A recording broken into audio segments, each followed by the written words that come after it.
of reviving this building was to reanimate this arcade.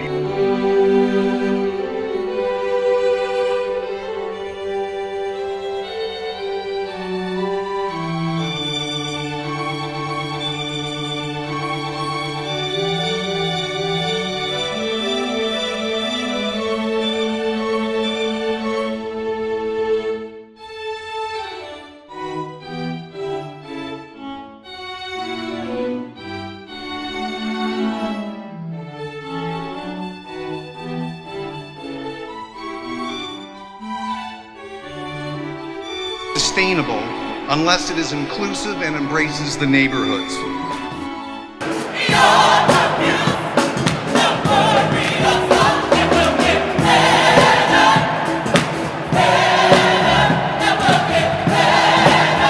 The Beacon Project reestablishes the Fisher Building as a beacon for the entire city.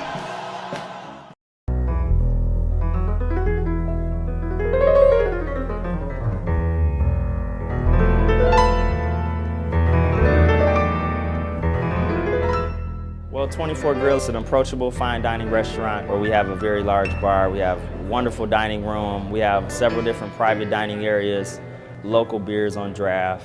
I have a lot of good sharing plates, a lot of great entrees prepared by our executive chef, Clifton Booth. We're here inside of the historic Book Cadillac Hotel. It's a very good ambiance where you can meet an array of people from all walks of life.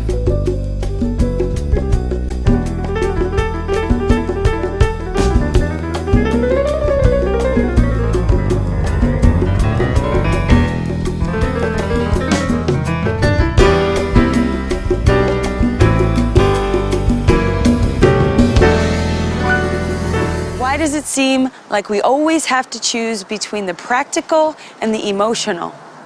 It's either be smart or have a heart. In politics, we elect businessmen because we think it's the only responsible choice. But government by the bottom line doesn't work.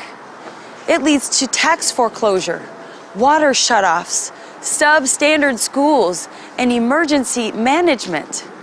It doesn't have to be like that. We can have compassion and competence. I believe in a government where people have value, where quality of life counts for something, and where the bottom line is community. I believe in a government that recognizes its role is public service. Public meaning people, service meaning helpful.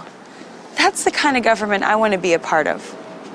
My name is Michelle Oberholzer, and I am running for state representative. No matter how long it may take us to overcome this premeditated invasion, the American people in their righteous might will win through to absolute victory.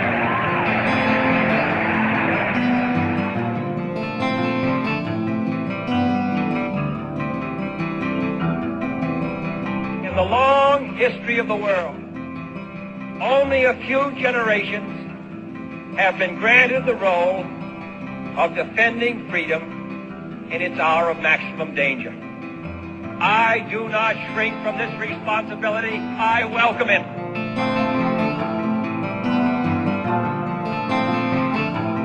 The energy, the faith, the devotion which we bring to this endeavor will light our country and all who serve it. And the glow from that fire can truly light the world. And so, my fellow Americans, ask not what your country can do for you, ask what you can do for your country. This nation will remain the land of the free, only so long as it is the home of the brave. Elmer Davis. The United States Department of Veterans Affairs estimates that 131,000 veterans are homeless on any given night, and approximately twice that many experience homelessness over the course of a year. In 2010, the state of Michigan ranked 5th in national homelessness polls and 1st in the region. The number of homeless citizens in the city of Detroit reach close to 20,000. 40% of Detroit's homeless population is comprised of United States military veterans. Pequot Square is the largest of 3 veterans facilities in the country. It is located in the city of Detroit. The goal of Pequot Square is to help homeless veterans rebuild their lives.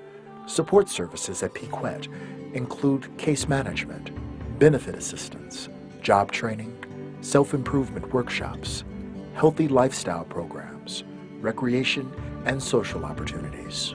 The government has opened up different programs for veterans to get into. You know, they take you off the streets if you're homeless. You don't have to go around and worry about, okay, well, I'm homeless. You know, I don't have any place to go or a shelter to go to. They have very good, interesting programs you can get into, like the Veterans Foundation over on Park Street. I ended up going there because I was homeless. See, I'm a recovering alcoholic, first of all. Let me get to this. You know, and during my time of drinking alcohol, it's when I lost everything. When I became homeless, I didn't have a choice but to go back and live on the streets. I lived under the viaduct on 8 Mile, you know, under the bridge. And every morning I would go, you know, I had to bring up all my junk, and, you know, I had a sleeping bag. Well, you know, technically, by being in the service, you learn how to survive, no matter what. I hit rock bottom. First of all, I don't know whether you know what rock bottom really means. When you hit the bottom, that means you hit the very bottom. There's no place else, no further down you can go is to the bottom. You have to come up. Well, I believe that Pequot Square is going to do a lot for the veterans, especially because they have the facility to help you get yourself back motivated and get yourself in order. Because you have your counselors here, which are really guidance, you know, and you have the housing and the living facility here, which is just like normal living now. It's not transitional living. No veteran in the world deserves to sleep on the ground of the country that they went across the water to save. Nobody. And we just deserve it. This is a paradise that we fought for as serving our country. The fact that they're sleeping on the ground or in abandoned buildings, where they were sleeping on the ground in Vietnam, okay, or Iraq or Afghanistan. They were defending our country. And the fact now that they come back to our country and are sleeping on the ground in an abandoned building, that's unconscionable. You know, so many come back. When they left, many of them were not working before they left, okay? And they went off to serve our country because they started off young, right out of school and whatever. And they went off and they worked so hard for our country, put their lives on the line for our country.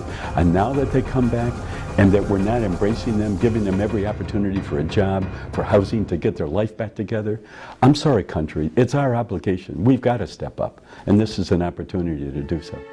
In our leadership team and close to 5,000 team members, I've never seen a group that really steps up and cares and gives more than the folks here at Quicken Loans. And we're very proud of that. And Dan himself, when looking at the city of Detroit, we have really focused on veterans, and he's looking for ways that we can truly help out. And so this was a great opportunity to help some of the homeless vets, to help Pequot Square and really get things going, to provide a safe place for them to live and get the help that they need. So he was very excited to be involved with this. Pequot represents an historic commitment to homeless veterans and believe that the success of veterans at Pequot Square will inspire a host of future efforts to help address homelessness. We absolutely have to look out for those people who risk their lives to protect us as a nation. But just to dive deeper into Detroit Panache, the event. I mean, on the surface, it's an exquisite event that's bringing together, you know, the city's best and brightest at a great venue.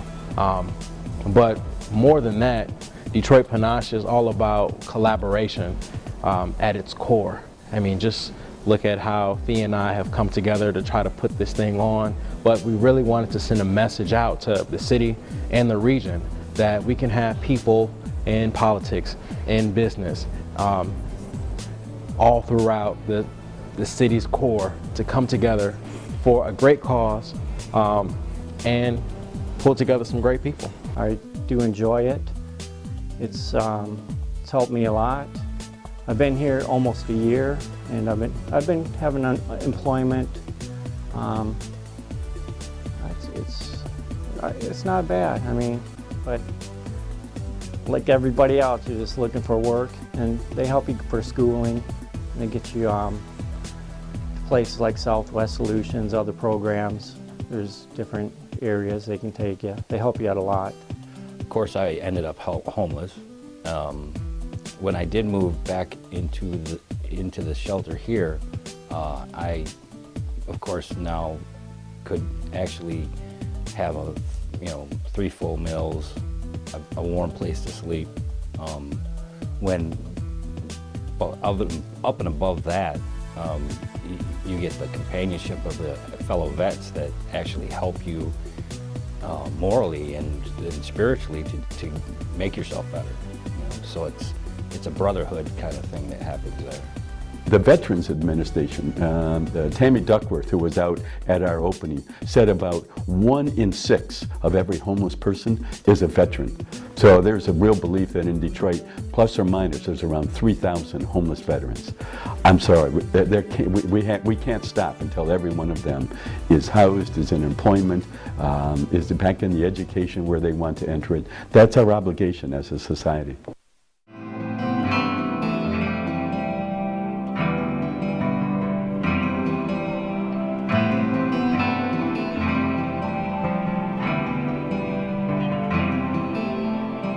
Churchill said the destiny of man is not measured by material computations. When great forces are on the move in the world, we learn we're spirits, not animals. And he said there's something going on in time and space and beyond time and space, which, whether we like it or not, spells duty. For the better part of a decade, our men and women in uniform have endured tour after tour in distant and dangerous places. Many have risked their lives. Many have given their lives. And as a grateful nation, humbled by their service, we can never honor these American heroes or their families enough.